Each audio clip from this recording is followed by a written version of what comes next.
Hello mga kainahan, mag-chapsuy ta. Kapalit ako ani humid na hiwa-hiwa na sad. Ready to cook na ni siya. Turang hugasan, din ato ang subak na manok. Ora jud ni ato ang kuan wa kapalit og repolyo ang manok.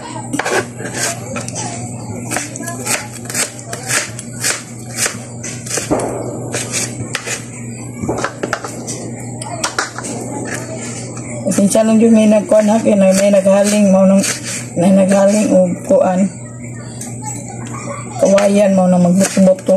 Yan, ready na ang ato ang mga gulay. Mix na niya akong gipalit daan kanang gisuroy.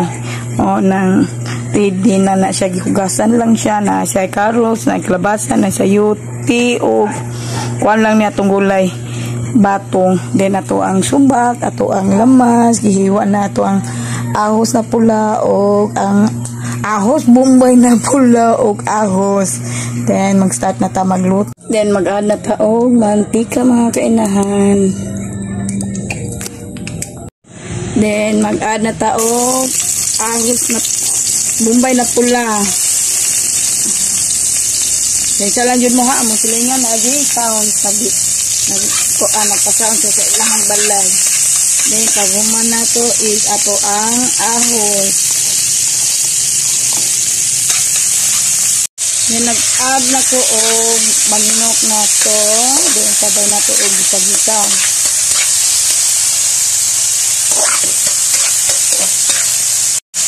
Lang na ako napakita sa inyo pagbutang sa atong paminta og asin para nailasan na ato ang kanidaan. Timplahan na itong asin o paminta. Then ato ang halu-haluon para ma-complete jud sila lasa tanan ang kanin. Then gisunod na lang nato ang gulay. Then halu-haluon na to.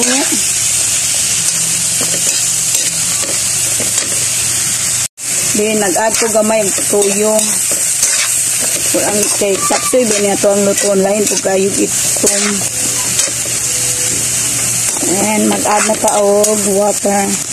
Then add ta kaunting water. Pampaluto na to sa to ang gulay. Mag-add na ta og pampalasa. Tama-tamaon lang na to basin maparat.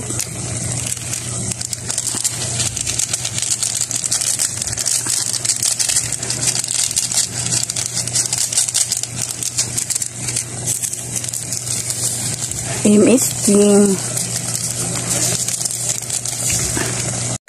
Then tikman na to kung okay ba ang ato ang giluto, kung mag-add pa ta og asin or pampalasa. Kinasa ako ang panglasa. Nag-add ako pampalapot ani mga kainahan.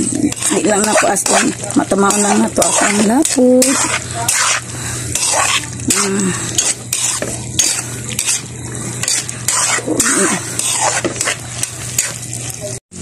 Naluto na ato ang chapsuy. Yan ako ang gusto, di kaayo sticky ang sabaw. Tama ra.